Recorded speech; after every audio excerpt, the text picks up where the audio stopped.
Adededebo shatandaria. Masutaria da da da. Take all the glory, Jesus.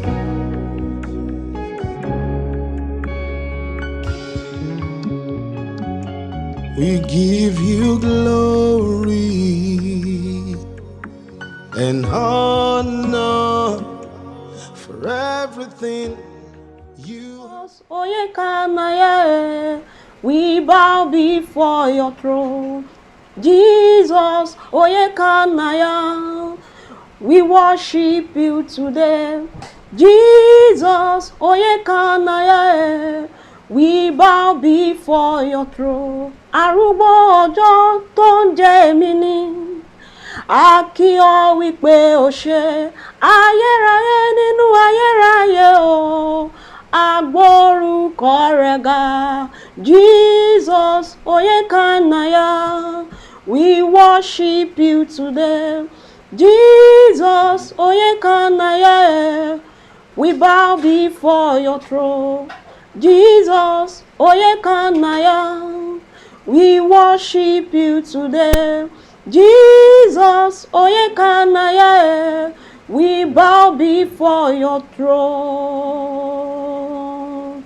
Ó ṣohun titun láyé mi kò dáwọ́ dúró, aráyé ẹ wá bá mi yọ̀, ẹ wá bá mi yọ̀. Ó ṣohun titun nílé mi kò dáwọ́ dúró, àánú ni a rí gbà. Ó ṣohun titun nílé mi kò dáwọ́ dúró, aráyé ẹ wá bá mi yọ̀. Èmi ó yìn Olúwa, èmi ó yìn Olúwa, Olúwa dára, èmi ó yìn orúkọ rẹ̀. Èmi ó yìn Olúwa, èmi ó yìn Olúwa, Olúwa dára, èmi ó yìn orúkọ rẹ̀. Èmi ó yìn Olúwa, èmi ó yìn Olúwa, Olúwa dára, èmi ó yìn orúkọ rẹ̀. A bẹ̀rẹ̀ sí máa dúpẹ́ ní ọwọ́ Ọlọ́run. Let's begin to thank God. Ẹni tí ó ní gbogbo agbára lọ́wọ́. That owns the whole power on earth. Ọlọ́run kan tí kìí dani. The God that never disappoints. Ọlọ́run tí kìí fini sílẹ̀. God that never forsakes one. Tí ó jẹ́ ká rí ọjọ́ lẹ́yà tàlàáfíà. Made us to see today in peace. Ẹ dúpẹ́ ní ọwọ́ rẹ̀. Thank him. Àwọn kan wà wọ́n gbọ́n jù wá lọ. Some are wiser than us. Wọ́n lówó jù wá lọ. They are richer than us. Lónìí ò sí láyé. Today they are no more. Pé a wà láyé lónìí a wà láàyè. Because we are alive today and in our various Àánú ńlá la rí gbà. peace, we want to thank God. Ẹ dúpẹ́ ní ọwọ́ rẹ̀. Let's appreciate him. Ẹ̀yin orú ẹ̀ lógo. Glorify the name of the Lord. Ọba tó ń gbani. One that delivers. Ẹni tí ò fini sílẹ̀. One that's ever forsake us. Títóbi ní orúkọ rẹ̀. Glory is his name. Ọlọ́run ṣe ní ọ̀pọ̀lọpọ̀. Thank you, Lord, Fún tó jẹ́. for who you are, Fún tó ṣe ní ayé for wa. what you have done in our life. Ọlọ́run gba ọpẹ́ wa. Accept our thanks. Ọlọ́run gba ẹ̀yìn wa. Accept our thanks. Ọlọ́run gba ọpẹ́ wa. Accept our thanks. Ọlọ́run gba ẹ̀yìn wa. Accept our worship. Ẹ̀yin ọmọ Ọlọ́run, Children of God, kí ó tó di pé a lọ sínú ètò ìpàdé ọlọ́sàn. before we enter into the Orange Night program, Mo fẹ́ kẹ́ mọ̀ wípé Ọlọ́run jẹ́ Ọlọ́run tó ní ìfẹ́ wa. I want us to know that God loves us. Ojoojúmọ́ òun ló ń kọ́ wa. And every day He teaches us Kí ni ohun tó yẹ ká ṣe? what we ought to do. Ojoojúmọ́ ó fi àṣírí èsùn hàn ní ayé wa. He reveals the secret of the enemy Ó sì ń kọ́ wa ní àwọn ọ̀nà àbáyọ. and teach us the way of escape. Ògo ni fún orúkọ ní òkè ọ̀run. Glory be unto the name of the Lord. Kí ó tó di pé a lọ sínú ìpàdé ọlọ́sàn, Before we enter the Orange Night program, Olúwa ní ká gbàdúrà God said we should pray. lórí ègún nípa ìbúra èké. The causes that comes on one for false accusation, Ègún nípa ìbúra èké. causes that accomplish one when you say false accusation on people. Sẹ́rí ègún nípa ìbúra èké yìí, These causes that accomplish false ó accusation jẹ́ tó jẹ́ pé èṣù ń lò is what the devil is using lórí ọ̀pọ̀lọpọ̀ àwọn ènìyàn. upon many people. Ẹlòmíì, Some bàbá rẹ̀, is the great grandfather wọ́n ti búra èké. that has false accusation. Ẹlòmíì búra níwájú òrìṣà. Some is in front of idols. Òmíì lọ búra nínú ilé Ọlọ́run. Some take oath in the presence Òmíì fi of God. Báíbù ó fi búra. Some take oath with the Bible. Àwọn ègún yẹn ó wá ń ka àwọn ọmọ. And because this is now affecting the Olúwa children, ní ká gbàdúrà God say we should pray. lórí ègún nípa ìbúra èké. Causes that accomplish swearing, evil, false swearing. Kó wá tó di wípé a gbàdúrà yìí. Before we pray, ẹ já lọ sínú ìwé Matthew orí karùn-ún. let's go to the book of Matthew chapter 5. Matthew orí karùn-ún Matthew chapter 5, ẹsẹ̀ karùndínlógójì verse 35 sí ẹsẹ̀ kẹtàdínlógójì. to 37. Èyí ni yóò fìdí àdúrà yìí múlẹ̀. This will establish the prayer. Tí mo sì fẹ́ kí ẹ̀yin ọmọlọ́kẹ́ ẹ̀ gbà á dáadáa. And I want children of God to pray very well. Inú Matthew 5 Matthew chapter 5. tí ẹ bá wo ọ̀rọ̀ Ọlọ́run yẹn dáadáa You look at the word of God láti ẹsẹ̀ ìkarùndínlógójì from verse 35 sí ìkẹtàdínlógójì. to 37. Bíbélì wípé The Bible says, ṣùgbọ́n no, jẹ́ kí ọ̀rọ̀ rẹ kó jẹ́ bẹ́ẹ̀ ni bẹ́ẹ̀ kọ́ nítorí pé ohunkóhun tó bá jù wọ̀nyí lọ nípasẹ̀ ibi ló ti wá. say, let your yea be yea and nay be nay. Oh. As it is evil. Ohun tó bá ti jù wọ̀nyí lọ Anything outside this, nípasẹ̀ ibi ló ti wá. evil.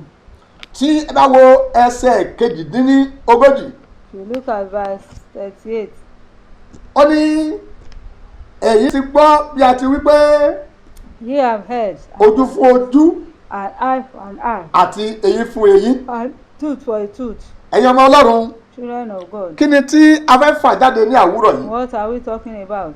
Ẹ wo ọ̀rọ̀ yẹn láti verse 35.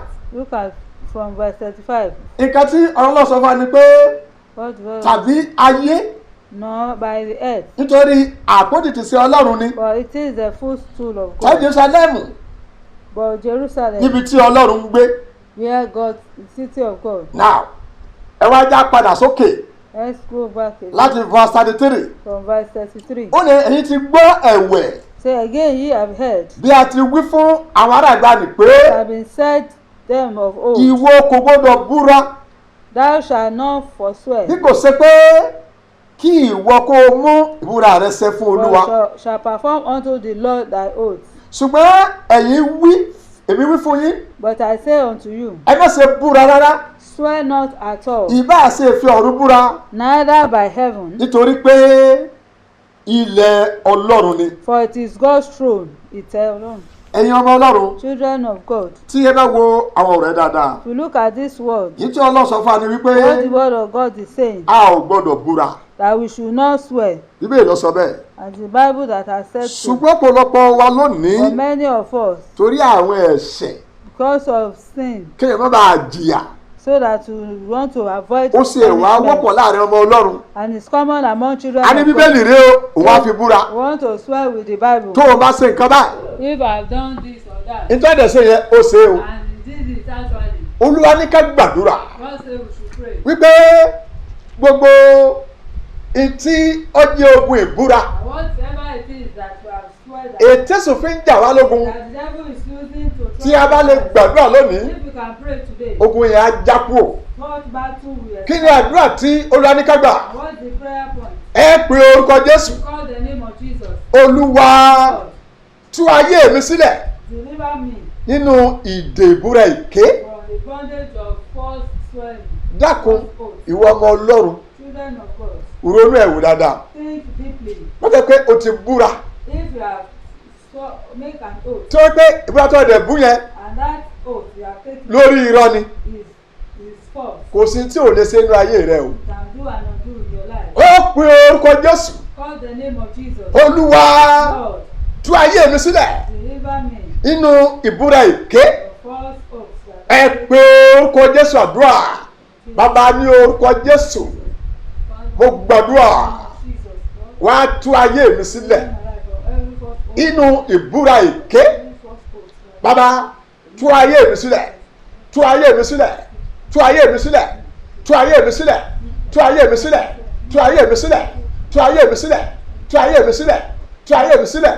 Gbọ́ àdúrà Jésù Olúwa wa á tún àdúrà yẹn gbà. I'm going to pray the prayer again. Sẹ́rí ìbúra èké False oaths ó ń fa ọ̀rọ̀ òdì sínú ayé ènìyàn. bring problem into people's life. Ọ̀rọ̀ òdì yìí And negative words olówó á di ègún become causes àti ìṣòro.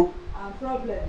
Fún àpẹẹrẹ sí For example, èèyàn méjì fẹ́ fẹ́ra wọn two people are about to get married wọ́n dẹ̀ búra and they pé swear kò sí nǹkan tó lè ya ìgbéyàwó yìí o. that nothing will hinder hinder their ṣùgbọ́n ńgbà tówó dé tán but one way or the other owó ya ìgbéyàwó money separated tí ẹ them bá máa wo ìgbẹ̀yìn wọn and you look at them watch closely kì í dára. it does not end well. fún àpẹẹrẹ For an example, ilẹ̀ kan wà tó yẹ pé mo rà nígbà kan nílùú Gàdò I bought a land that is money sometimes. ẹni tó jẹ́ pé nǹkan ló nílẹ̀ The one that does not own the land kí n tó débi ilẹ̀ láyìí before I got ilé ti délé tẹ̀.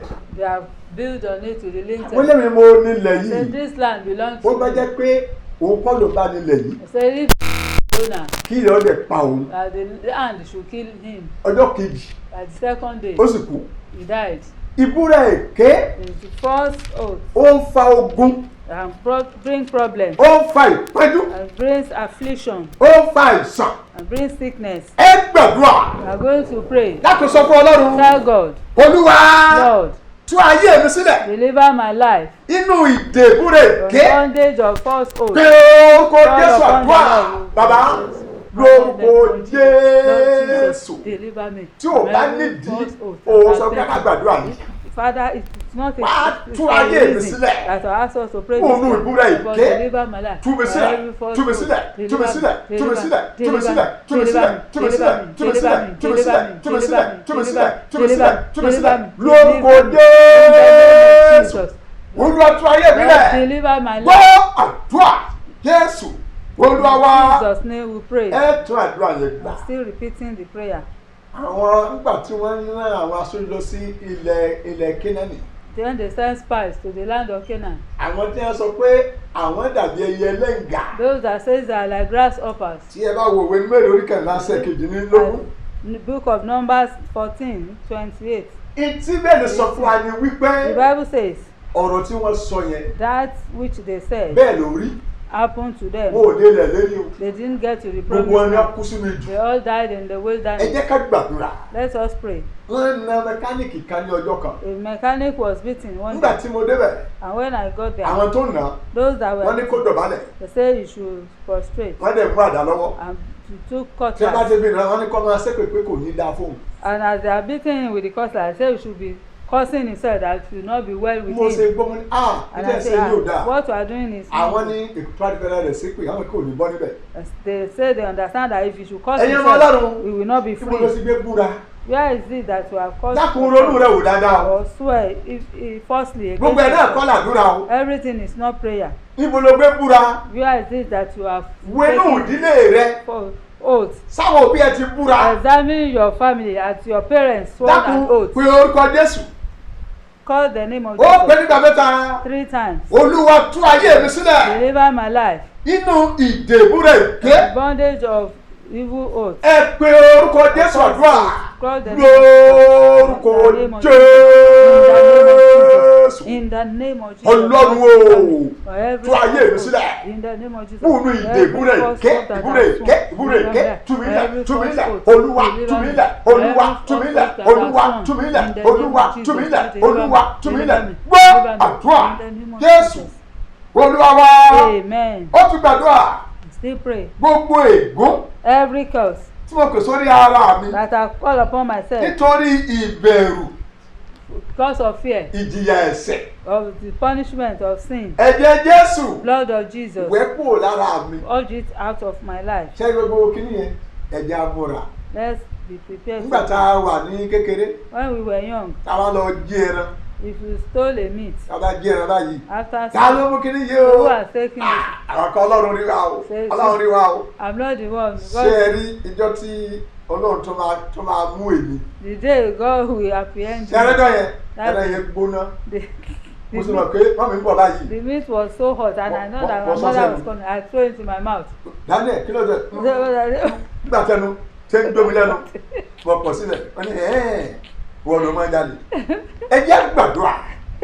Ṣé ẹ rí ìbúra èké yìí? First oath Wọ́n máa ń jẹ̀yàn níyà. it makes one to Ẹ jẹ́ pé suffer. orúkọ Jésù. Let's call upon the Gbogbo Lord. ègún Every curse tí mo ti pè that I called sórí ara mi upon myself nítorí ẹ̀bẹ̀rù because of fear ìjìyà ẹ̀ṣẹ̀. of the punishment of Ẹ̀jẹ̀ sin, Jésù blood of Jesus, wẹ́ẹ́ dànù lónìí wash yìí. it away. Ó yá pé Call orúkọ upon the Lord and Jésù. pray. Bàbá lórúkọ Jésù mo gbàdúrà We lónìí. pray today. Gbogbo ẹ̀jẹ̀ mo ti jẹ́ nípa ìbẹ̀rù. Every curse that I Ẹ̀jẹ̀ face Jésù upon wá myself, wẹ́dà no lónìí. fear. Olúwa Lord, wẹ́dà, wash it away. Olúwa wẹ́dà, Every curse Olúwa that I wẹ́dà, face upon Olúwa myself, wẹ́dà, as fear, Olúwa wẹ́dà, as repercussion Olúwa of sin. wẹ́dà, Lord, Olúwa wash it wẹ́dà, away. Lord Olúwa of Jesus, wẹ́dà, wash it Olúwa away. wẹ́dà, Lord of Olúwa Jesus, wẹ́dà, wash it away. Olúwa wẹ́dà, Lord of Jesus, Olúwa wẹ́dà. wash it away. Gbọ́ In the name àdúrà of Jesus. Jésù. Olúwa wá. Amen. Ó gbàdúrà.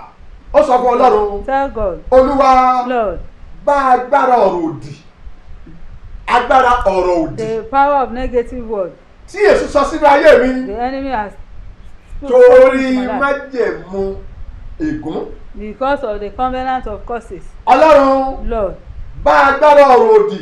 remove the power of Tí Èṣù sọ negative sínú word ayé that mi. the devil has spoken to my Torí life májẹ̀mú ègún. because of the Ó covenant jẹ́ of pé curses. orúkọ Jésù àdúrà. Call upon the Lord. Bàbá lórúkọ Jésù lórúkọ Jésù mo gbàdúrà lónìí. Remove from my life Bàbá mi o every agbára the power of ọ̀rọ̀ òdì. negative words that Tí Èṣù fi sínú ayé mi into torí my life májẹ̀mú as a ègún. result of Olùwàpáyé covenant of Olùwàpáyé curses. Olùwàpáyé Olùwàpáyé Olùwàpáyé Olùwàpáyé Olùwàpáyé Olùwàpáyé Olùwàpáyé Olùwàpáyé Olùwàpáyé Olùwàpáyé Olùwàpáyé Olùwàpáyé Olùwàpáyé gbọ́ àdúrà Jésù Olúwa wa. Amen. Ó ti gbàdúrà Still praying. májẹ̀mú ikú Covenant of death àti ìyà and suffering tí Èṣù kọ sílẹ̀ that the devil has written nípa ìbúra because of evil oaths, tí mo ti búra. because of oaths that are sworn. Olúwa fi ní ẹ̀mí mọ́. Let the fire of Holy Fi sún Ghost consume it. Gbàdúrà dáadáa o. Pray very well. Gbogbo ọtí o sì lọ sílé wòlíì You èké that are going to false prophet tí wọ́n ti mú ẹ̀jẹ̀ jẹ́ and they made you to swear an tó oath o mú ẹ̀jẹ̀ sẹ́ or to make a vow and you did not tó o bá lè redeem it. gbàdúrà lónìí wà bọ́ If you can pray today, you will be tó o bá delivered. bọ́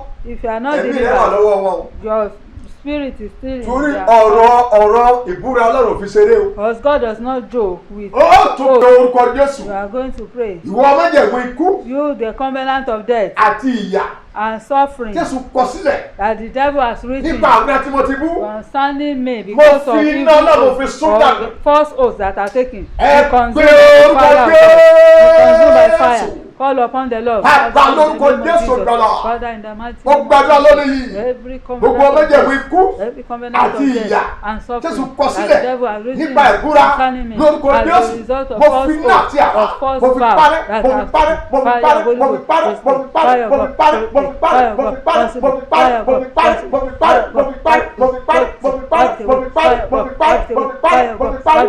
Gbọ́ dùà Jésù Olúwa wa. Amen. Ọlọ́dẹ̀ ní kí n sọ fẹ́nìkan o. And God said I should tell somebody, Ó ti búra nílé babaláwo. you make a vow or swear an oath in Ìgbà a yẹn- herbalist place. Ó ń bí ọmọ lábìkú. That time was giving birth to still birth, Ṣùgbọ́n bàbá yẹn ràn lọ́wọ́. but the herbalist helped her Ó wá búra, ó jẹ́jẹ́ fún un. and he made a vow. Nítorí òun máa ṣe kò ṣe. What he vowed to do, she did not do it. Bàbá yẹn ti kú.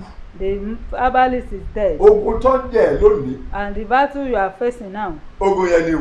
is that of the Èmi máa rọ̀ ẹ́ vow that you did lẹ́yìn àdúrà tá ń not gbà redeem. yìí. After these prayers, Lọ fún ìtúsílẹ̀ o. go for deliverance. Torí láì jẹ́ bẹ́ẹ̀, Except that, Ọlọ́run ò ní jẹ́ kó o fojú sunkún ọmọ. I pray you will not weep over your Ó children. dára rẹ mọ o. You know yourself. Ó tún pe orúkọ Call Jésù. the name of the Lord Ó sọ fún Ọlọ́run. and tell God Májẹ̀mú ikú the covenant of death àti ìyà. and suffering Jésù kọ sílẹ̀ that devil has written nípa down ìbúra. because of Olúwa fi iná àti àrá. evil oaths that Fi are parẹ́. said. Father, Ẹ cleanse pé orúkọ thunder and fire, God, let it cleanse away. In the Jésù. name of Jesus. Bàbá, Father, in the name mo of máa Jesus. gbàdúrà lónìí. I pray today, Lord. Mo bí Ọlọ́run Every yìí. covenant of death Gbogbo májẹ̀mú ikú àti ìyà. suffering Jésù that kọ the devil sílẹ̀ has written nípa ìbúra. concerning me Fi iná because Olódùmarè. of Fi evil parẹ́, oath fi or parẹ́, fi parẹ́, redeem vow. fi parẹ́, Lord, fi parẹ́, cleanse it, fi rebel parẹ́, of Jesus, fi parẹ́, cleanse it, fi rebel of parẹ́, Jesus, fi cleanse parẹ́, it, blood of fi Jesus, parẹ́, cleanse fi it, parẹ́, blood of Jesus, fi parẹ́, in the fi name of parẹ́, Jesus, blood fi of parẹ́, Jesus, fi cleanse parẹ́, it, blood fi of parẹ́, Jesus, fi cleanse parẹ́, it, blood fi of parẹ́. Jesus, cleanse Gbọ́ it, in the àdúrà name of Jesus. Jésù. Olúwa wa. Amen. Ìwọ tó o ti jẹ́jẹ́ fún àwọn òjíṣẹ́ You Ọlọ́run. that have made a vow to men of O God, jẹ́jẹ́ fún sí you Ọlọ́run. made a vow for the work of God, O ò tí ì san. and you are here to pay. Ọlọ́run máa rẹ̀ lọ́wọ́ o. God will help you. Lọ sá o. Go and pay. Ẹ tún gbàdúrà. Still praying. Ó sọ fún Ọlọ́run. Tell God, Olúwa Lord, bá agbára ìbúrò èké rebuke every power of false swear tí ò jẹ́ kí n dé ilẹ̀ lérí that mi. does not want me to get to my promised land. Lákòógbá dáadáa. Pray that prayer. Àwọn tó lọ sámi ní ilẹ̀ yẹn Those that went as spies, wọ́n sọ wípé àwọn dàbí ẹyẹ ẹlẹ́ǹgà. they said they were like grasshoppers. Ọlọ́run dẹ̀ bínú. And God was angry. Wọ́n kú sí ìjù. And they died in the wilderness. Dákun yẹ ara rẹ wò. Examine yourself. Tọ́lá bá ní ká gbàdúrà kan. If God said we should pray, Ó máa ní ìdíjọ́ ní ká gbà á. there should be a reason for Dákun it. porúkọ Jésù. Call the name of Ó Jesus. yẹ ara rẹ wò dáadáa. Examine yourself properly. Olúwa Lord, bá agbára àbúrò èké. rebuke every false oath in Tí ò ní jẹ́ kí délẹ̀ that will lérí. not allow me to get to the promised land. Ọlọ́run bá yín nínú ayé mi. Rebuke this in my Ó life. yá pé orúkọ Open your mouth and pray. Jésù. Father, in the name Bàbá of mi o. Jesus.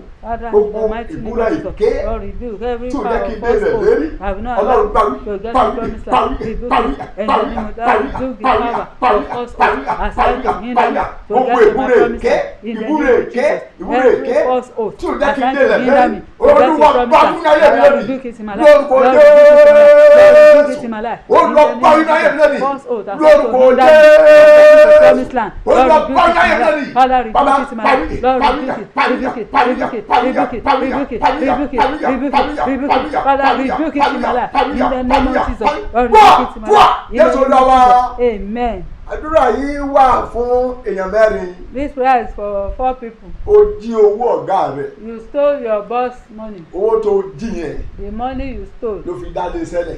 you use it to Iléeṣẹ́ yẹn establish ó ti a tóbi company. sí. The company is big now. Olúwa sọ wípé But the Lord says tó o bá padà that if you don't go owó tó o jí to go and ó dá padà. go and return the money you Ó sì stole, jẹ́wọ́ ẹ̀ṣẹ̀ tó ti ṣẹ̀. and you will confess your sin. Pé tó o bá ṣe é, If not, gbogbo tó ń kó jọ all yẹn those things that you have gathered òfú tú ẹ̀ ni. will disappear. Wọ́n tó o jí owó You that ló stole fi dá lé sẹ́lẹ̀. to start your own Business tóbi business. sí o. The business is big now, Ṣùgbọ́n ọ̀gá yẹn ti lọ sílẹ̀ ní tiẹ̀. but the boss is. Olúwa ní pé ó lọ dá owó tó o jí padà. You go and return the money you Ó sì stole jẹ́wọ́ and confess. láì jẹ́ bẹ́ẹ̀. If not, Gbogbo tó ń ṣe all things you are doing atẹ́gùn máa fẹ́ dànù. will disappear into thin Ó air. gbàdúrà I pray iṣẹ́ tó o fọwọ́ ṣe that the work you have kò ní gathered bàjẹ́ lójú ayé will rẹ. not be destroyed while you are still Ìwọ tọ́lá alive. ìbá kan If you are concerned, ọmọ ara rẹ o. you know yourself. Èmi ò mẹ́ o. You don't know you. Olúwa sọ bẹ́ẹ̀. God says so. A tún gbàdúrà. I'm still praying. Olúwa Lord, bá agbára àbúrò èké rebuke the tí power ò of ní jẹ́ kí falsehood délẹ̀ lérí. that will not allow me to get to Olúwa promised bá agbára yẹn land. wí. Rebuke it. Ká ṣe kì pọ́nrí láhẹ́lẹ̀ kàpọ̀. Hílà kàkà àwọn kàpọ̀. Jésù Olúwa Amen. Olúwa sọ pé kí n là délẹ̀ I gangan. don't say I should Ó explain láwọn kan ti jí owó ìjọ. that some have stolen church money. Wọ́n ti fi kọ́lé.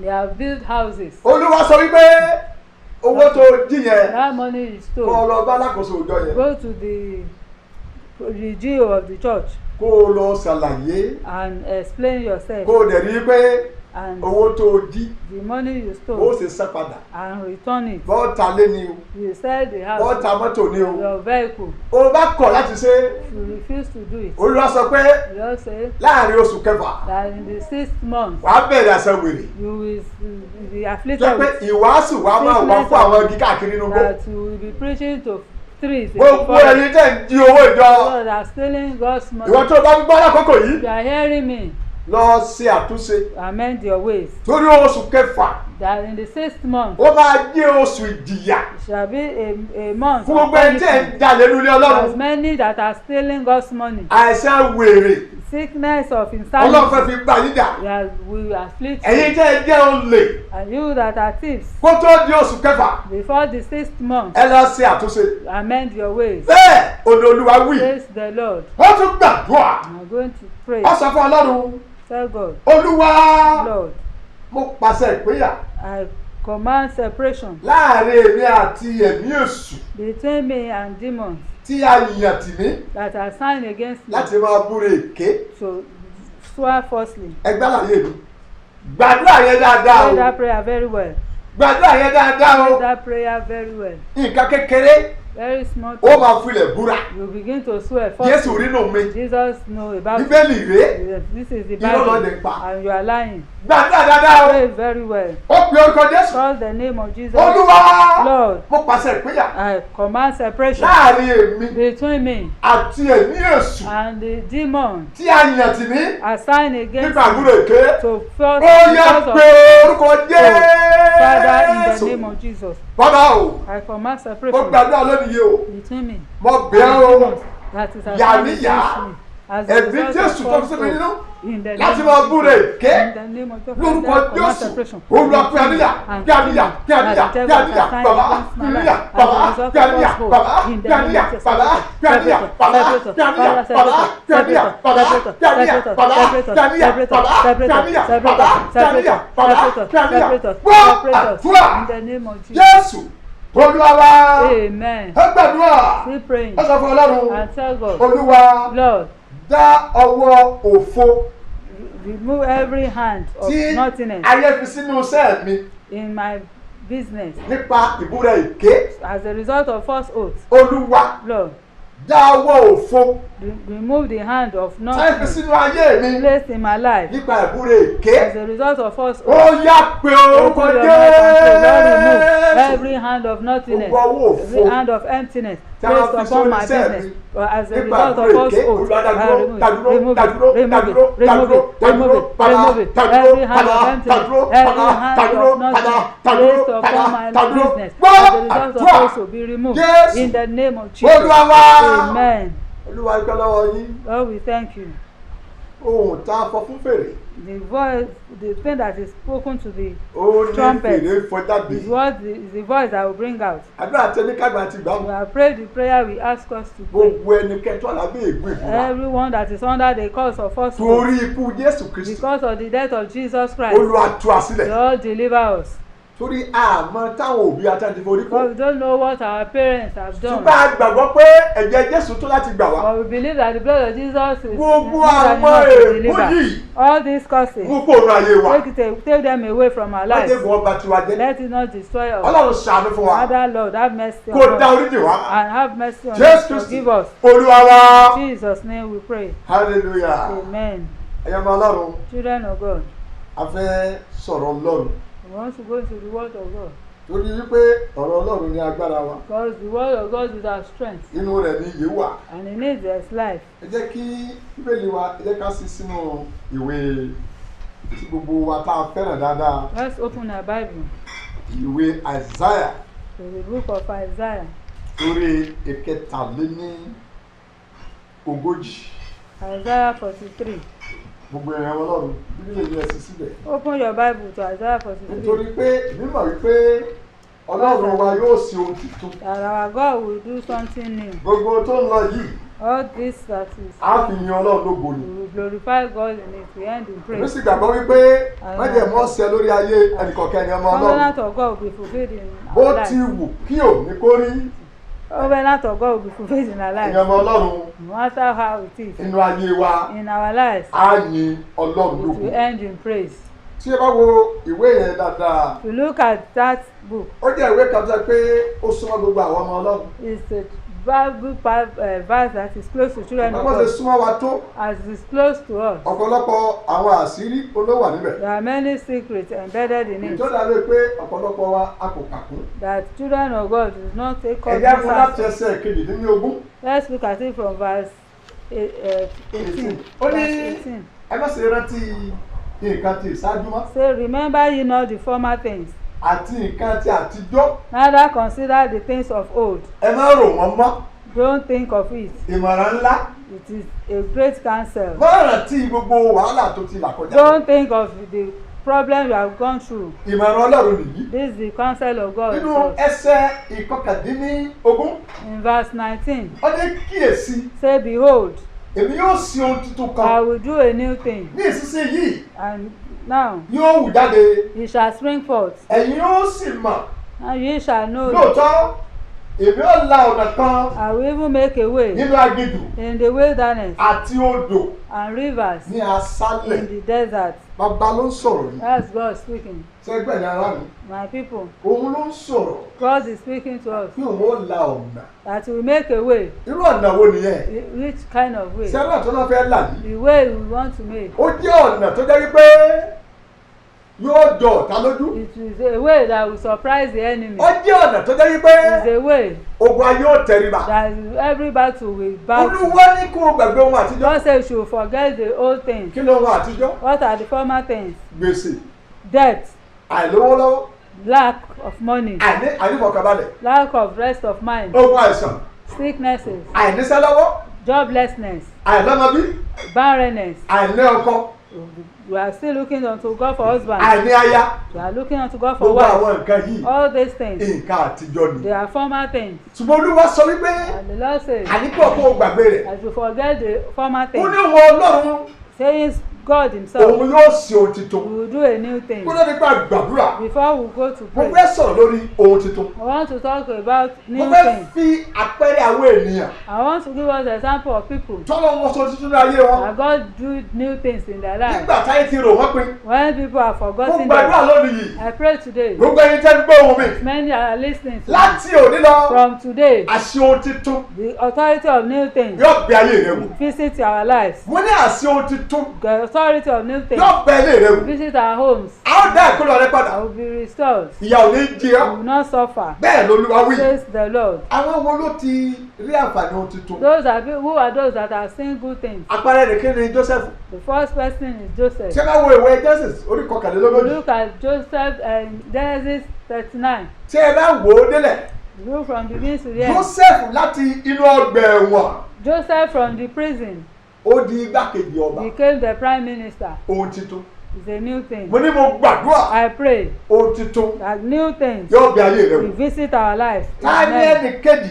The second person. Tí wọ́n wo inú ìwé àwọn ọba kejì We look at 2 Kings orí karùn-ún chapter 5 ẹsẹ̀ kẹrìnlá. verse 14. Apẹ nìkan ní Námánì adẹ́tẹ̀. Somebody was called Naaman, the Eléyìí kìí leper. ṣe èèyàn kékeré. He is a mighty man Ẹni tó jẹ́ pé ó jẹ́ adẹ́tẹ̀ and is leper. kílẹ̀ kó tó sún. Before 9, Ó rí ìwòsàn. he was healed. Ohun tuntun ló ń jẹ́ bẹ́ẹ̀. It's a new thing. Ta ni ẹnì kẹta ká tó gbàdúrà? Third person before we go to Ṣé ká pray. wo inú ìwé Samuel We kìíní look at 1 Samuel orí kẹrìndínlógún verse 16 tá a sì wo ẹsẹ̀ kẹfà sí kẹtàlá. and 6 from 6 to 13. Ẹ rí i pé a sọ̀rọ̀ nípa ìgbésí ayé David. We talk about the life of Daniel, Ọmọ kékeré David, tó sọ agbo ẹran. a shepherd, Ẹ̀mọ̀ tá a kà kún. a child that was neglected. Kó tó di wípé Before ilẹ̀ sú the 9th, adòró sí lórí. he was anointed Aṣọ di ọba. as king. Kí ni Ọlọ́run ò lè ṣe? What is it that God cannot do? Kí ni àpẹẹrẹ kẹrin? Another Ẹ bá example. wo ìwé Ẹ́sítérì Look at the book of Esther, orí kejì chapter 2, ẹsẹ̀ kìíní dé ẹsẹ̀ kejìlélógún. verse 1 to 18. Ẹ́sítérì tá à ń wí yìí. The Esther we talk Bíbélì about. wípé kò ní baba, Bible says it's an orphan. kò ní ìyá, It's an orphan.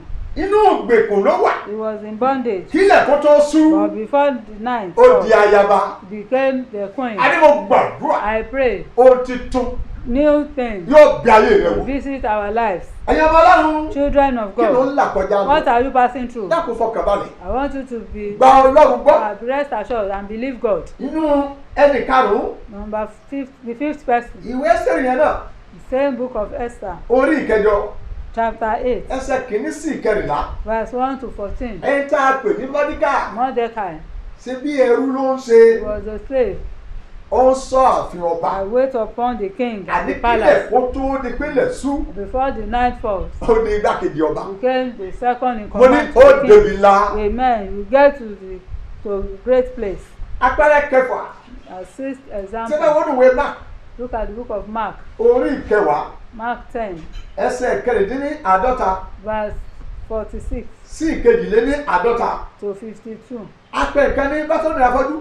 Bartimaeus the blind. Kó tó di pé ilẹ̀ sú, Before night falls, afọ́jú ni o, he was a blind man. ojú rẹ̀ là. He received the sight. Kí lọ́lọ́run ò lè ṣe? What is it that God cannot do? Sábà wo àpẹẹrẹ ẹnìkeje Look at the 7th person nínú ìwé Mátíù in the book of Matthew, orí kẹsàn-án Matthew 9, ẹsẹ̀ kejì sí ẹsẹ̀ keje. verse 2 to 7. A pe omi kan ní onísun A ẹ̀jẹ̀. woman was addressed as a woman with the issue of blood. Ogun ti sọ lórúkọ. The battle has named her. Bàkílẹ̀ kó tó sú, But before night falls, ó rí ìwòsàn. she was healed. Òun tó ń gbọ́ mi You lọ́wọ́lọ́wọ́. that are listening to me, Tó ní àìlera kan lára. and you have an ailment, in Bí your body, Olúwa ṣe wà. as the Lord lives, Tí ẹ̀mí rẹ̀ ń bẹ and the láyé. Spirit is alive, Àṣẹ ìwòsàn. the authority of healing Ọgbẹ́ ayé rẹ̀ wò. visits you now. Ẹ̀jẹ̀ The Jésù blood of Jesus kó mú ẹ lára dá. will heal you. Àlóbìnrin onísun The ẹ̀jẹ̀. woman with the issue of blood Tẹ́bí ti kọ̀. that everyone has Tára ti kọ̀. neglected. The orí ìwòsàn. was healed. Kí ni Ọlọ́run ò lè ṣe? There's nothing God cannot Ṣé ká do. wo àpẹẹrẹ kẹjọ The eighth example, nínú ìwé John orí kọkànlá book of John 11, ẹsẹ̀ kìíní sí ẹsẹ̀ kẹrìnlélógójì. verse 1 to 44. Ẹ wo Lásárù, Look at Lazarus, òkú tó ti kú. the one that was dead. Nígbà yẹn ni pé ó ti ń rùn. He says he's already stinking.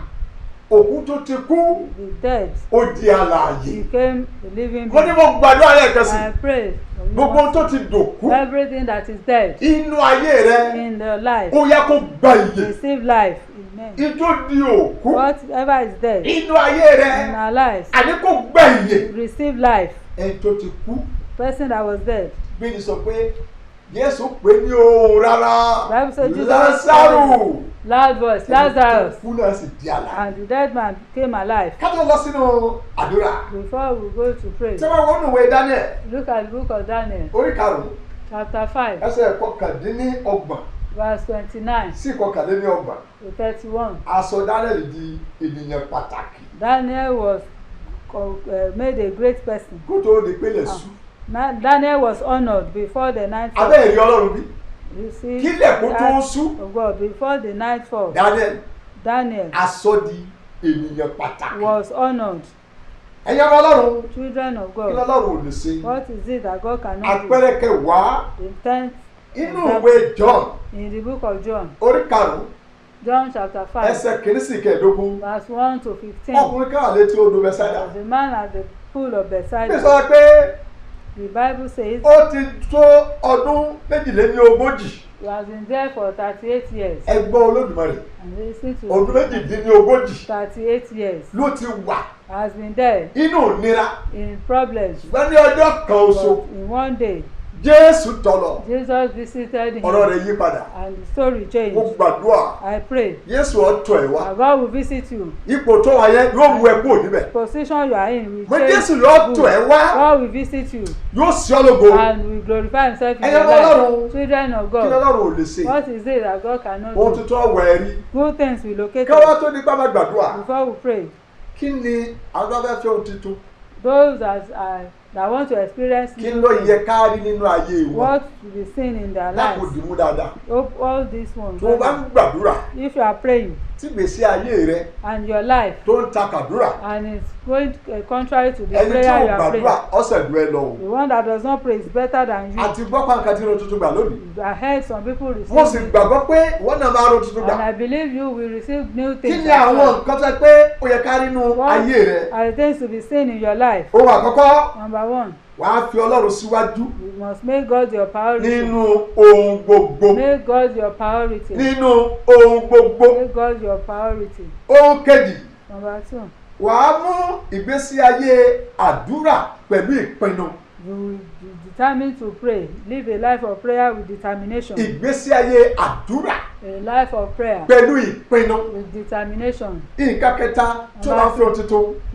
You want new things. Wàá pinnu To be determined láti mú àyànmọ́ rẹ ṣẹ. to fulfill your destiny. Àwa tí a ń fọ́lò ètò orí rédíò tá à ń ṣe. Those that follow the radio program, A ti sọ̀rọ̀ lórí àyànmọ́. we have talked about destiny. Ilé ayé tó fulfillment. wá onítọ́lọ́ yàn mẹ́. The life you are coming to, you Tó sì ní kó have o a ṣe- destiny to fulfill. Tó o bá tí ì ṣe, And if you don't do it, ọ̀rọ̀ rẹ ò lè lójú. you will still be at the same Èmi spot. gbàdúrà I pray, ọ̀rọ̀ ayé rẹ yóò lójú. amen, that you have solution to your Tó o problem. bá ń fẹ́ nǹkan tuntun, If you want a new thing, nǹkan kẹrin, number 4, wàá yẹra kúrò nínú ohun tí kò dára. you must flee from everything that is Gbogbo ohun tí evil. ò dára, Everything that is evil, wàá yẹra you kúrò. will flee from it. Ẹgbẹ́kẹ́gbẹ́ ò dára, Evil communication, ọ yẹra you kúrò. will flee from it. Ànígbàgbọ́ ò dára, Unbelief, ọ yẹra kúrò. depart from it. Jẹ́ nǹkan karùn-ún Number 5, tó bá fẹ́ ohun tuntun. one new thing. Ìbínú ó máa kó bá ènìyàn.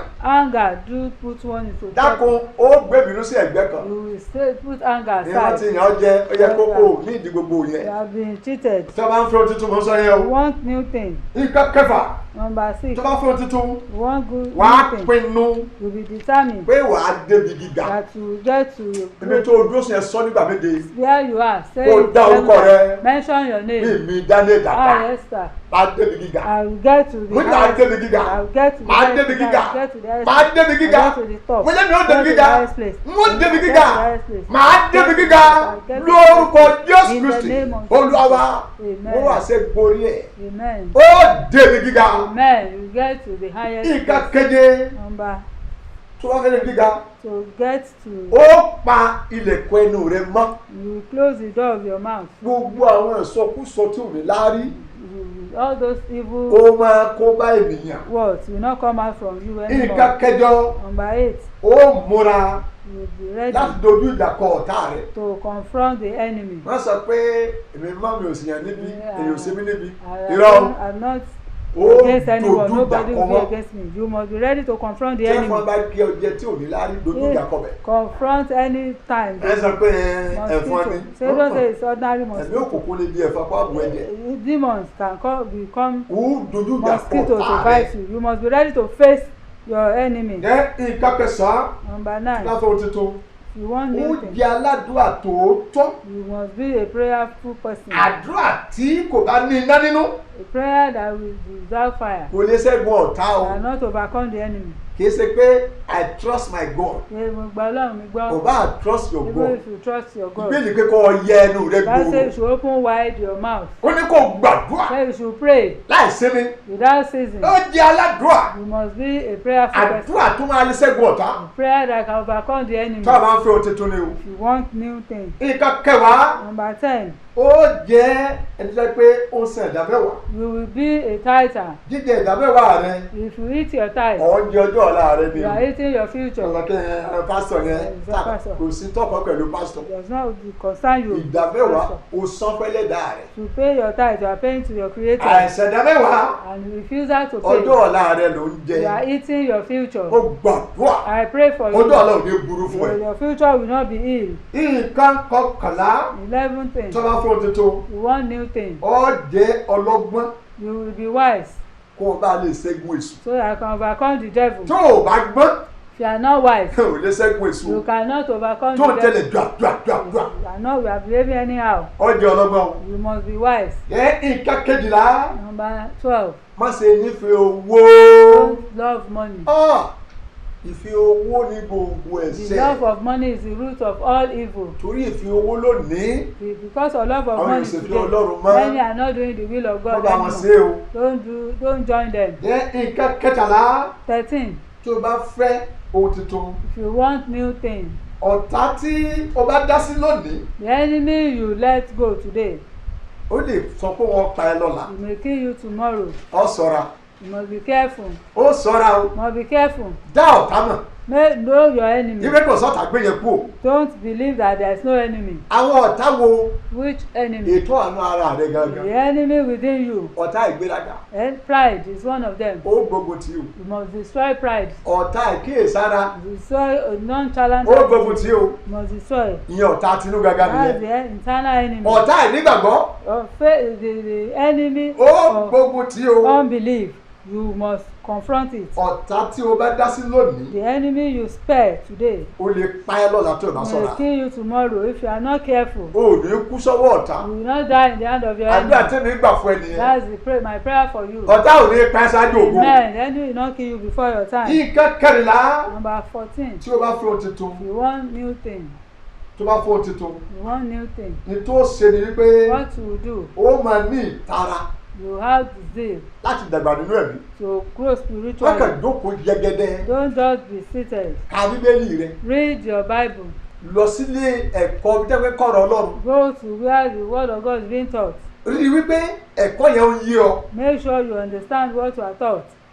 Tó bá fún ohun tuntun lèmi sọ o. I'm talking of if you want new thing. Nǹkan kẹẹ̀dógún Number 15. tí wọ́n bá fún ohun tuntun You wàá want- ṣọ́ra rẹ You must be careful lọ́nà gbogbo. in everything. Sórí máa sá káàkiri. Go running up and down. Orí òkè lónìí. One mountain today, Inú omi lọ́la. river Tó tomorrow. o bá mọ tó ń ṣe. You don't know what you are doing. O lè bọ́ sọ́wọ́ ìyá o. You may enter into O ò ní bọ́ sọ́wọ́ wrong ìyá o. hands. I pray you not enter into Tó o bá fún trouble. ohun tuntun. You want new things? Yàrá rẹ Your room, sọ di orí òkè. turn it to the mountain. Èmi ò ní tà. I will not deceive you. sódò orí òkè Turn your room to tó bá dẹ̀ lọ mountain. sórí òkè And if you go to mountain, wádìí dáadáa examine that mountain. wọ́n má you lọ want forí to kógi. Inquire so very well before you go to that mountain. nǹkan kẹrìndínlógún 16. tó bá fẹ́ tuntun You want new thing. ẹ tó bá pa ẹnu rẹ̀ mọ́ Whosoever keeps his ọ̀pọ̀ ọkàn rẹ̀ mọ́ has kept the lẹ́ẹ̀kan mouth. sí pa ẹnu rẹ̀ mọ́. Make sure you keep your mouth shut. ẹlòmíì tẹ́símọ́nì tí ò tí ì ní ẹ̀rí tí ò tí ì ní The testimony that has not matured, alóhùn ti ní you will begin to say it, àwọn á sì gbógun tì í and they will attack it. dákò pa ẹnu rẹ̀ mọ́. Make sure you keep your mouth shut. dé nǹkan kẹtàdínlógún 17. tó o bá fẹ́ ohun tuntun If you want new thing, ohun tí o kà kún that thing that you not take cognizance of ó lè dogun sínú ayé rẹ̀ can become battle in your life. kó o rí i pé ò ń ṣọ́ra Make sure you are careful. èmi bẹ́ẹ̀ kó o ṣọ́ra Be careful. ní tó o kà kún What you don't take ó lè dogun sínú ayé cognizance rẹ̀ can become a battle. ogun ayé ò ní jà ọ́. Battle of life will not overcome us. nǹkan kejìdínlógún 18. ìyàwó rẹ̀ Your wife òun ni ọ̀rẹ́ rẹ̀ pàtàkì o is your close friend. o ti níyàwó nílé You are married o tún bẹ́ káàkiri and you are going up and down. ohun títún ò lè ṣẹlẹ̀ o You cannot experience new things. ìyàwó òta ò lè ṣe ọ́ ní rere o The wife outside or ètò gbésílé the concubine outside cannot do you òun ni good. ọ̀rẹ́ rẹ̀ The wife that you married properly nǹkan is your friend. kọkàndínlógún Number 19. ọkọ tó gbésílé The husband òun ni ọ̀rẹ́ rẹ̀ is your true friend. mo gbàdúrà lónìí I pray for you ilé rẹ̀ ò ní dàrú that your home will not scatter. tó bá fẹ́ ohun títún You want new thing. di ilé rẹ̀ mú o Hold your home very tílẹ̀ bá well. ti ní ihò If there is a hole in your ohun home, títún ò lè ṣẹlẹ̀ o new thing cannot happen. gbogbo ogun ìjà lónìí Fighting today, ẹ̀dẹ̀ ọ̀tẹ̀ lọ́la rebellion láàrin tomorrow, ìgbéyàwó in marriages, dákun fòpin sí put an end to inú it. ọlọ́run ò dùn sí o God is not happy. ìyàwó rẹ ni ọ̀rẹ́ rẹ o Your wife should be your most ọkọ rẹ ni best ọ̀rẹ́ friend. rẹ o Your husband should be your best jẹ́ friend. èyí tó parí And the last one, tó o bá fẹ́ ohun tuntun you want new things. wà á ní ìbẹ̀rù ọlọ́run You must have the fear of God. tó o bá ní ìbẹ̀rù You ọlọ́run don't have the fear of God. òdì kejì rẹ̀ ni pé ò ní ní ìgbàgbọ́ That means you will not have faith. ẹ̀yin ọmọ ọlọ́run Children of God, ó ní ìbẹ̀rù you ọlọ́run must have the fear of God. lẹ́yìn èyí Then ó wà ní ìgbàgbọ́ you will have faith. tó bá tẹ̀lé àwọn nǹkan yìí You follow these things. ó dá mi lójú I am very sure ohun tuntun á bẹ̀rẹ̀ that new thing will begin. gbé ọwọ́ lé orí rẹ̀ Lay your hand on your head. lónìí olúwa Today, O Lord, májẹ̀mú tuntun ọbẹ̀ ayé rẹ wò covenant of new thing visit my life. olóhun tuntun ọbẹ̀ ayé rẹ wò Amen. New thing will visit our life. lórúkọ In jésù the name of ọbẹ̀ ayé rẹ Jesus. wò Amen. New thing will visit our life. ọlọ́run tó yí ìgbà padà God that changes situation. á yí ìgbà rẹ padà Amen. He change our situation. ò ní kú sínú We will ogun not die in battle. gbogbo ohun tí òmùnú rẹ dùn Everything that is making us Látòní unhappy lọ. henceforth ó dọ̀pẹ́ láyé is rẹ expired in our lives. inú rí ó dùn We shall be happy ayọ̀ rí ó kún and our joy shall be full. á dá ìkólọ rẹ padà We are being restored. aláàánú awẹ́rí The one that will show mercy will visit lórúkọ us. jésù kristi olúwa wa. Amen. Amen. Amen. In Jesus' name. a lọ sínú ìpàdé ọlọ́sẹ̀ lákòókò yìí Going to the Orange 9 program. gẹ́gẹ́ bí a ti mọ̀ wípé We know èyí ni ètò tí à ń ṣe lẹ́ẹ̀kan ní oṣù it's a monthly program gẹ́gẹ́ bí ìdarí ọlọ́run olódùmarè according to the leading of the ètò Lord ní Himself. ká máa ṣe That He said we should agbọ́dọ̀ do. ọlọ́run pé ọlọ́run jẹ́ olóòótọ́ Thank God because He is faithful. gbogbo ohun tó lóun ó ṣe All that He promised to do, ó ló ń ṣe fún wa He has done it. ọlọ́run máa lo ọsàn So we use orange wọ́n máa fi ṣe ìwòsàn to heal. ọlọ́run ńlá ni He's a great God. láti bí ọdún bíi mẹ́rìndínlógún àbọ̀ sẹ́yìn About 16 and a half years, ọlọ́run ṣe iṣẹ́ náà God has been doing it. a fẹ́ lọ́nu tóṣù yìí We are going into the gbogbo program. ẹ̀yin ọmọ ọlọ́run tẹ́ bá ń gbọ́ wa If you are hearing me, ẹ bá ní ọsàn you have orange, ẹ na ọsàn sókè raise it up. tẹ́ ẹ bá dẹ̀ ní ọsàn And if you don't have it, ọwọ́ yín your hands, ẹ gbé lé gbàyà yín put it on your chest kẹ́sì gbé báìbù yín and your Bible. ẹ sì sí psalm 91 Open to Psalm 91. yìí ni ọ̀rọ̀ májẹ̀mú And this is the covenant tó lọ́ fi word lé wa lọ́wọ́ that God has given us. ó ní ká rí pé à ń ka ní So oṣooṣù we should read it every month. adúgbò ọlọ́run wípé We thank God ó dúró ti ọ̀rọ̀ rẹ̀ that He has ìwọ tó o bá lọ́sàn tó o been sì ń faithful gbọ́ wa to lákòókò God. yìí Don't have orange that you are hearing us. gbé psalm 91 When your Psalm 91, kó o gbé sọ́wọ́ put it in your hand kó o sì mú ọwọ́ ọ̀tún rẹ kó o gbé lé àyà and put your right hand on your chest. ó pe orúkọ Jésù You will call the name of Jesus ní ìgbà mẹ́ta 3 times. ẹ̀mí mímọ́ ní ìgbà mẹ́ta. Holy Spirit 3 times. ẹ̀jẹ̀ Jésù ní ìgbà mẹ́ta. Lord of Jesus 3 times. orúkọ rẹ̀ ní ìgbà mẹ́ta. Your own name 3 times. lẹ́yìn náà Then ó ka Psalm we 91. will read Psalm 91. bó ṣe ń ka Psalm yìí As we are reading the Psalm, bẹ́ẹ̀ ni májẹ̀mú ọ̀run the covenant of God, yóò máa gun ní orúkọ rẹ̀, we enter upon your name. yóò gun ní ilé We rẹ̀. enter into your home, bẹ́ẹ̀ lolúwa wí. says the Lord. à ń lọ nìyẹn. We are going.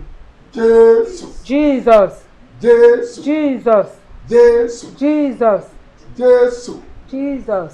ẹ̀mí mímọ́ Holy Spirit, ẹ̀mí mímọ́ Holy Spirit, ẹ̀mí mímọ́ Holy Spirit, ẹ̀jẹ̀ Jésù Lord of Jesus, ẹ̀jẹ̀ Jésù Lord of Jesus, ẹ̀jẹ̀ Jésù. Lord of Jesus.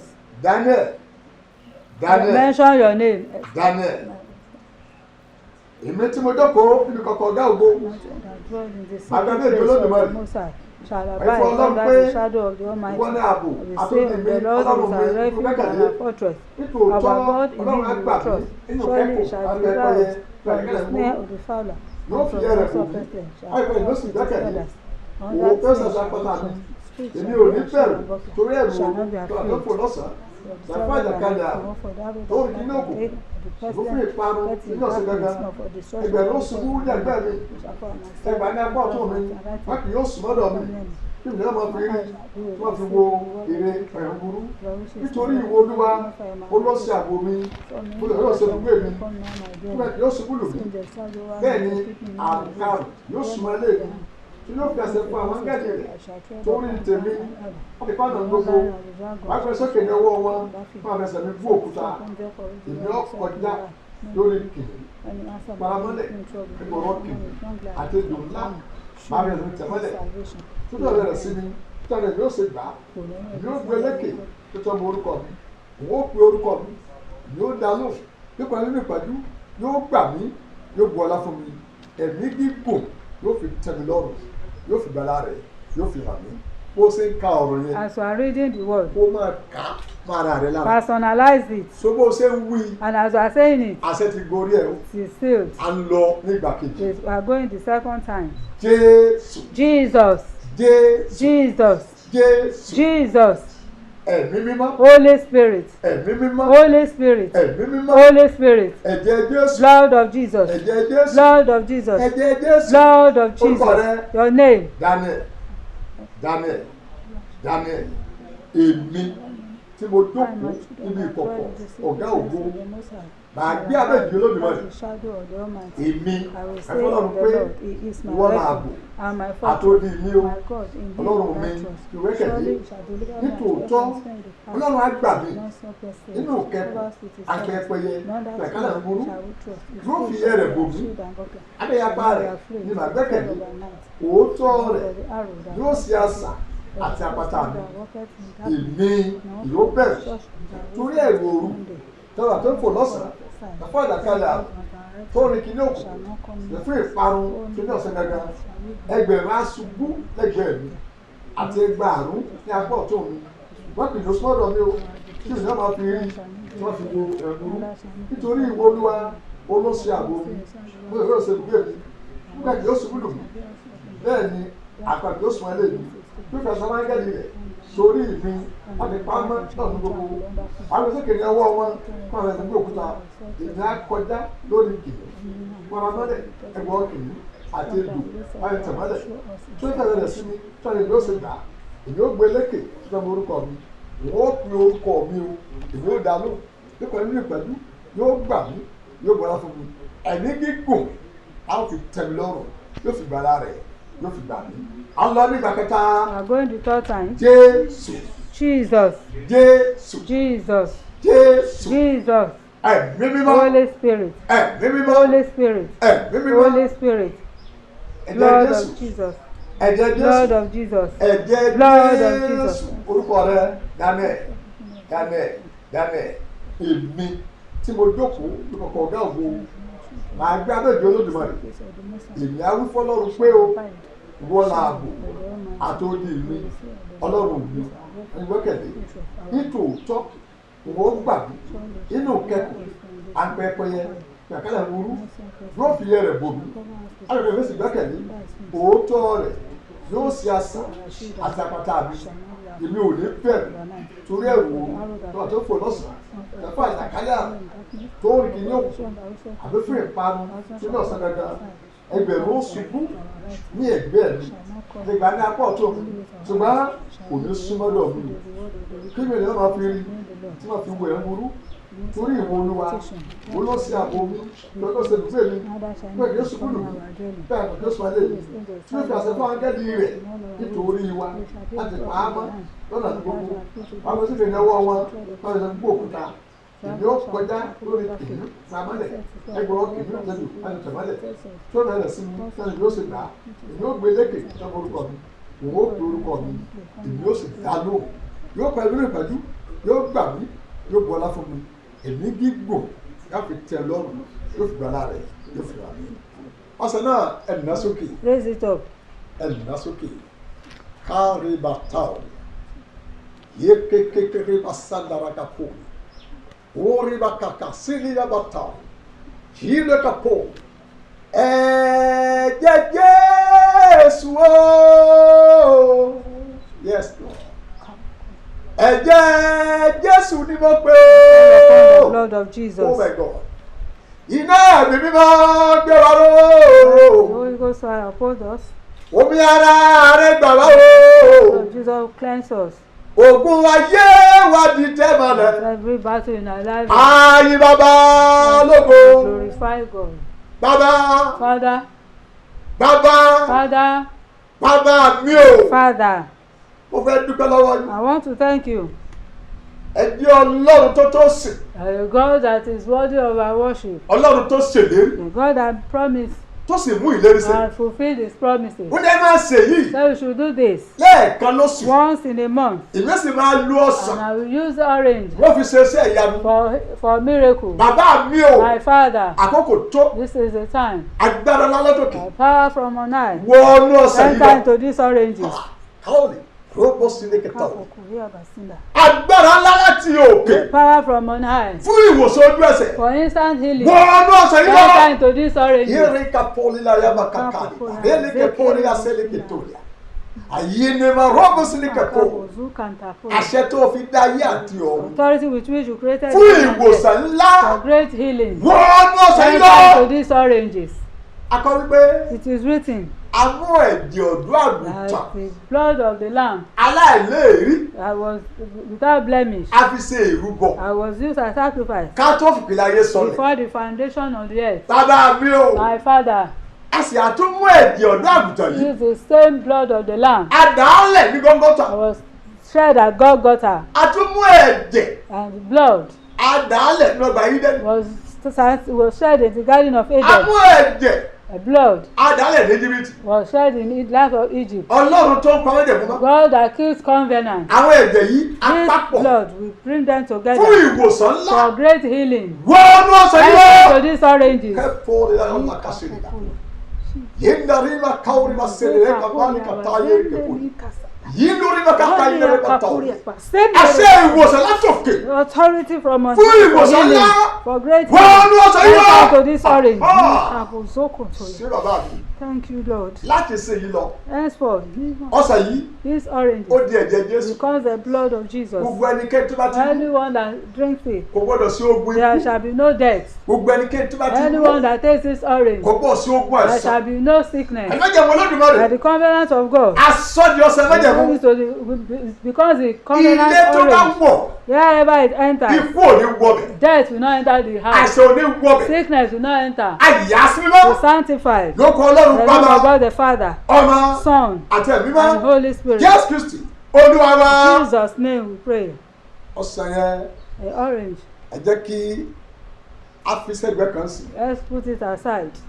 Nígbà tí a bá máa wo When we want to take it, tá a bá ti wo tán after you have iye kóró tó bá nínú rẹ̀ the number of seed in it, ọ lọ kàlẹ́ sáàmù yẹn. you will read the number of some of the seed Wọ́n in the jẹ́ pé orange. mẹ́wàá ló wà níbẹ̀. If you have 10 seed in your orange, Ọ lọ ka Psalm 10. you will read Psalm 10. Wọ́n jẹ́ pé ẹyọ kan ló wà níbẹ̀. If it's only one seed, Ọ ka Psalm 1. you will read Psalm 1. Tí ò bá sí kúrò kankan níbẹ̀, If there is no seed at all, ọ lọ ka Psalm 1. you will read Psalm 1. ọ̀rọ̀ Ọlọ́run tó wá kà yẹn And that word of God, ni ló fi gbàdúrà you will pray with it.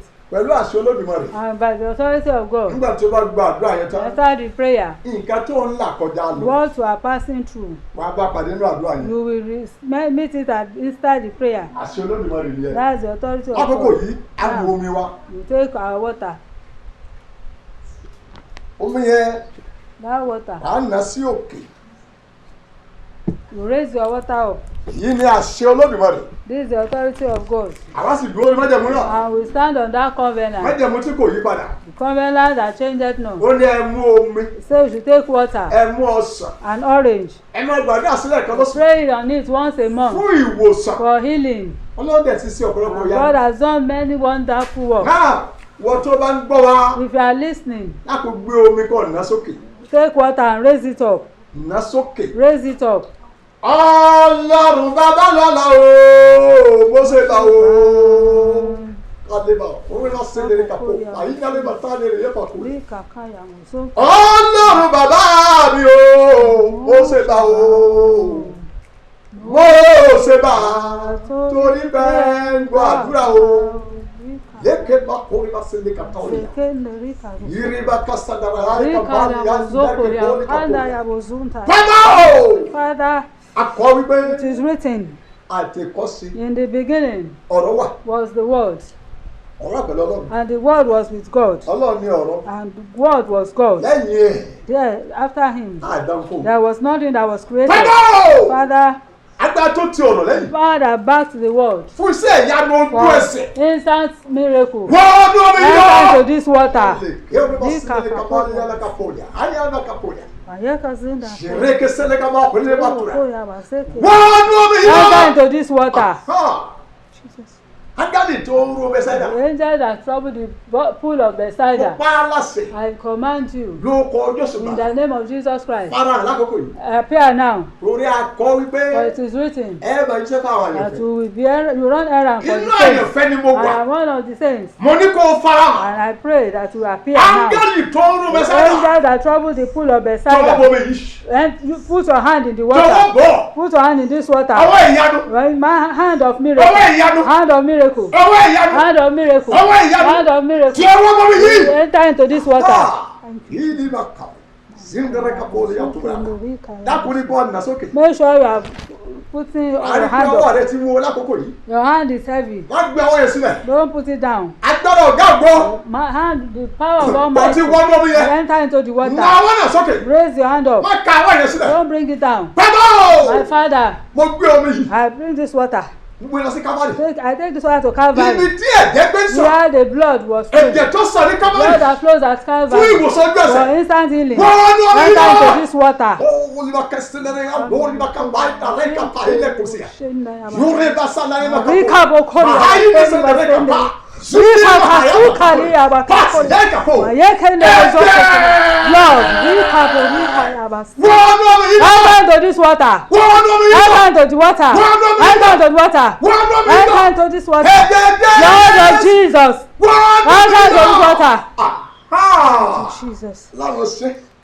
Kakori. Bàbá mi o. Sekeri abashi. Akọ́ wípé It is written àtẹ̀kọ́sí. in the beginning, Ọ̀dọ́run òun ayé. created the heaven and the Ayé earth. wà ní dùn. The earth was without form Ayé ṣòfò. and was void. Ẹ̀mí Ọlọ́run. The Spirit of God Ó rá ní ojú omi. hovering over the water. Paul Libaka, Kesele Mata. Rekele Ahayi Mata Libaka Tereke. Rikakori ama. Ẹ̀mí mímọ́. Holy Spirit Ẹ̀mí tó ń rá lójú omi. that hovers over the water. Ẹ̀mí The Ọlọ́run Spirit of God fún ìwòsàn for jẹ̀sẹ̀. instant healing. Wọ́n ló mi Enter yíná. into this water. Wọ́n ló mi Enter yíná. into this water. Wọ́n ló mi Enter yíná. into this water. Enter into this water. Thank you, Jesus. Máa mi omi yẹn. Wave your water now. Máàmí. Wave it. Hey, Wave it. how do I say that love? Máàmí. Wave it. Áńgẹ́lì tó rú omi. Yes. Hunger. Áńgẹ́lì tó rú omi o. Èmi nìyá àlùkà o. Áńgẹ́lì tó rú omi. Máàmí. Máàmí. Wave the water. Wave it. Wave your water. Wave it. Wave it. Wave it. Yes. Wave it. Haliba karibo. Suri kapo. Máàmí. Aha. Àyínlá riba kapo ní láti nàbọ̀. Áńgẹ́lì tó rú omi o. Yes. Áńgẹ́lì tó rú omi o. Èmi nìyá àlùkà o.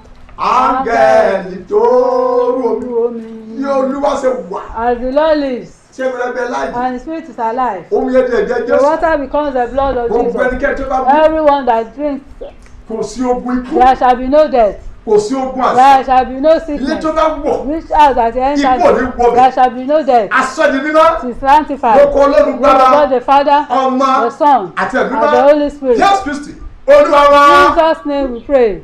omi yẹn. The water, ipò mú tán lójú make ẹsẹ̀. sure you drink, you finish it tó instantly. o bá lè mú tán. You cannot finish it. kó dá sílẹ̀.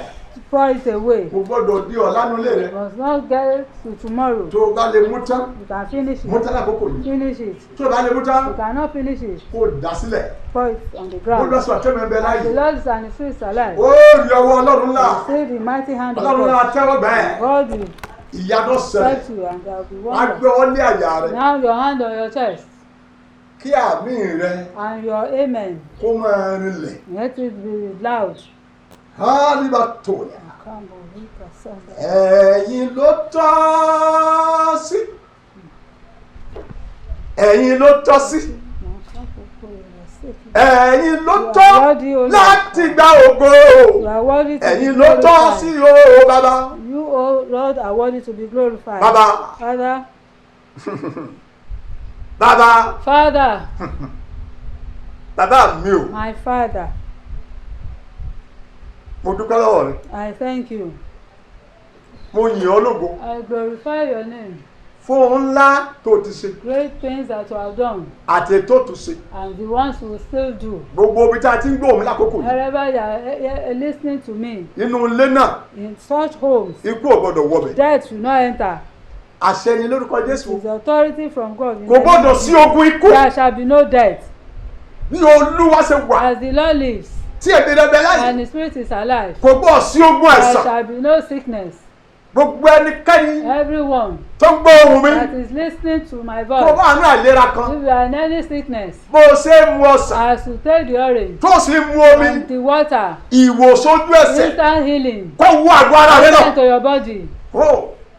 ó ní bá ṣẹlẹ̀ lẹ́gà pọ̀ ìwọ tó ò lè rìn You that cannot walk, bí Olúwa ṣe wà as the Lord lives tí èmi rẹ bẹ láyé. and the Spirit is alive, bó o ṣe ń mu omi as yẹn you take the water, ìwòsàn wọnú àgọ́ ara rẹ. healing is in your body. mo ní bÓlúwa ṣe wà As the Lord lives tí èmi rẹ bẹ and the láyé. Spirit is alive, ogun tó ń jà ní àgọ́ ara that rẹ battle, iná ó gbé how jáde. God bring them out. ẹ̀jẹ̀ Blood of Jésù Jesus, ọwọ́nú ayé rẹ lọ. enter into your life.